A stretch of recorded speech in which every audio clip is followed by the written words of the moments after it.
혹시 여러분은 금속이 부식되는 것과 마찬가지로 우주도 안쪽에서 어떤 힘에 침식당하고 있는 건 아닐까 하는 생각을 해본 적은 없으신가요? 조금 오싹한 생각 같기도 하지만 과학자들의 최신 연구에서는 그것이 진실임을 보여주고 있습니다. 여러분 안녕하세요.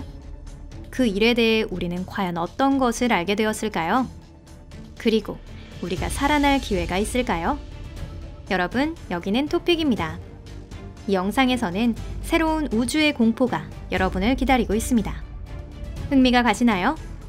그럼 바로 시작해 보겠습니다.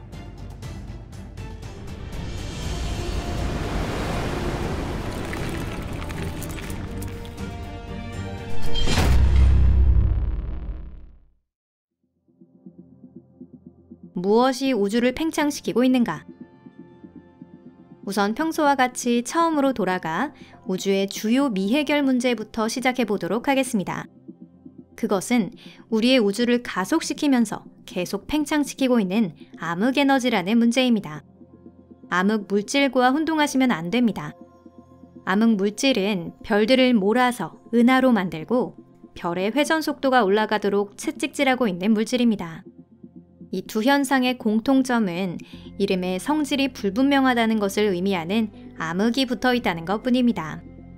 암흑에너지가 발견된 건 20세기 말의 일입니다. 이때만 해도 빅뱅 이론은 널리 받아들여진 상태였죠. 우주의 팽창 등 먼 우주에서 관측되는 현상 대부분을 이 이론으로 설명할 수 있었기 때문입니다. 과학자들은 계산을 바탕으로 이 프로세스가 시간이 지남에 따라 완만해질 것이라고 예상했습니다. 우주의 팽창은 처음에는 매우 빠른 템포로 진행되었지만 머지않아 빅뱅의 기세는 상실되고 말았습니다. 다만 과학 세계에서는 흔한 일인데요. 조화로운 수학적 구조는 현실에 직면하자 뒤집히고 맙니다. 우주의 팽창은 완만해지기는커녕 시간이 지남에 따라 가속되고 있다는 걸 알게 된 것이죠.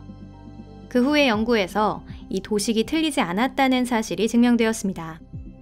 우주의 팽창 속도는 처음에는 확실히 느려졌지만 약 50년 전에 갑자기 오르기 시작해 지금도 계속 빨라지고 있습니다. 우주를 가속도적으로 팽창시키는 수수께끼의 무언가는 암흑에너지라고 불리게 되었습니다. 암흑에너지의 양은 방대합니다. 우주에서 차지하는 비율은 일반 물질과 암흑물질을 합친 것보다 더 많은 것으로 알려져 있으며 현재는 우주의 74%가 암흑에너지일 것이라고 추측하고 있습니다. 반면 암흑물질은 22%, 그리고 우리가 관측할 수 있는 항성이나 행성, 성광가스 같은 물질은 4%밖에 되지 않습니다. 암흑에너지 현상은 30년 넘게 과학자들에 의해 다양하게 해석되어 왔습니다. 예를 들어 암흑에너지는 다른 우주의 중력작용이라는 설이나 우주의 중력이 가진 미지의 특성이라는 설, 어떤 에너지 상수를 가진 공간 자체의 고유한 특성이라는 설 등 여러 가설이 제시된 것입니다.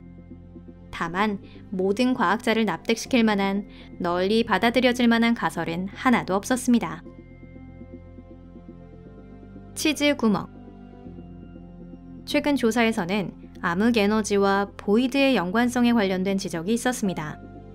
보이드는 우주의 대규모 구조 중 하나로 거대한 공동을 말합니다. 보이드에 대한 이해를 돕기 위해서 우리의 우주를 벌집이나 공동주택에 비유해서 생각해 보도록 하겠습니다. 은하 하나하나가 바로 벽돌입니다.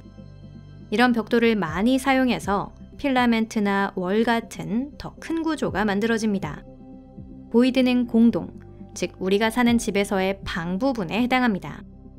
그 방의 벽이나 바닥, 천장은 은하의 구조로 이루어져 있습니다. 보이드의 총량은 방대해서 관측 가능한 우주의 80%를 차지한다는 추산도 있습니다. 또한 보이드 자체도 매우 큽니다. 예를 들어 에리다누스 자리의 슈퍼보이드의 지름은 5억 광년, 자이언트 보이드로도 잘 알려진 사냥개 자리 슈퍼보이드의 지름은 10억 광년이 넘습니다. 그러나 모두 2013년에 발견된 KBC 보이드에 미치지 못하는데요. KBC 보이드의 지름은 최소 20억 광년은 된다고 알려져 있습니다. 특수한 현상으로 간주되는 에리다누스 자리 슈퍼보이드를 제외하면 보이드가 완전히 텅 빈 영역인 것은 아닙니다. 보이드 안에는 개별 은하는 물론 은하단까지 있는데요. 예를 들어 우리 은하수를 포함한 국소은하군 전체가 이 KBC 보이드 안에 있습니다. 게다가 가장자리보다 중앙에 가까운 곳에 있습니다. 하지만 월이나 필라멘트 같은 은하가 상당히 밀집해 있는 지역에 비하면 보이드의 은하는 매우 적다고 알 수 있습니다.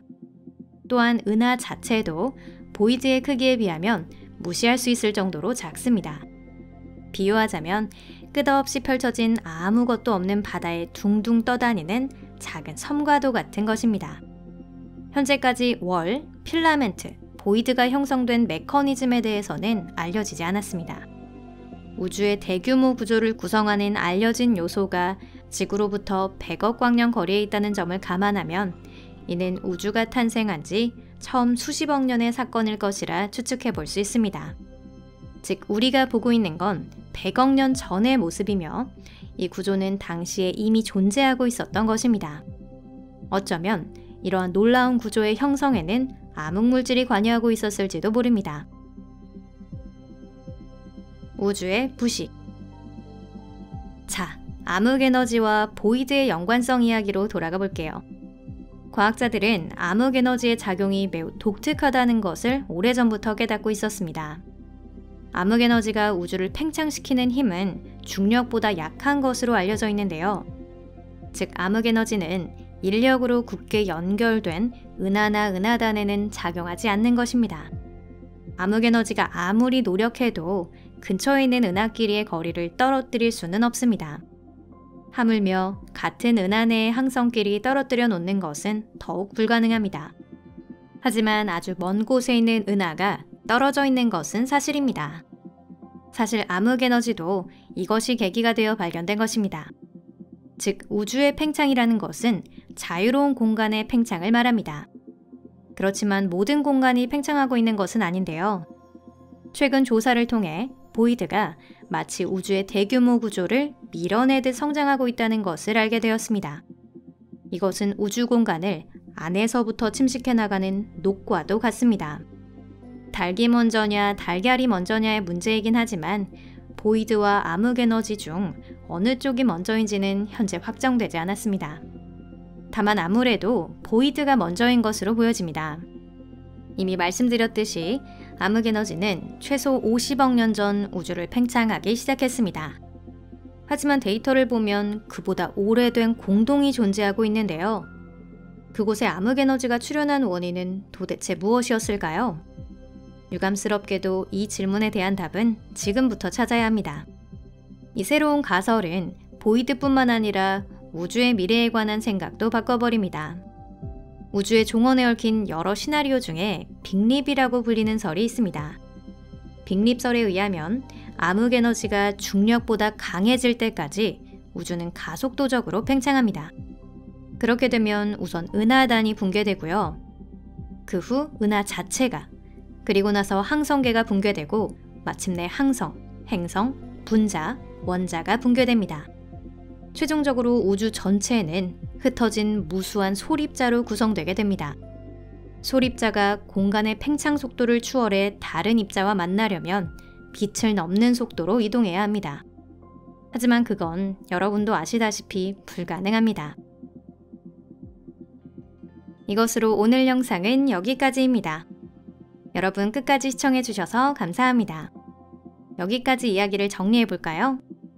만약 보이드만 팽창한다면 빅립이라는 생각에 수정이 필요할 것입니다.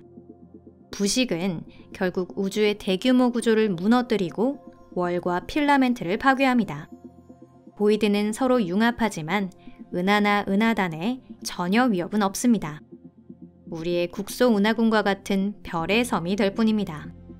다만 그렇다고 해서 이것이 우주의 종언에 관한 다른 다양한 시나리오를 부정하는 것은 아닙니다.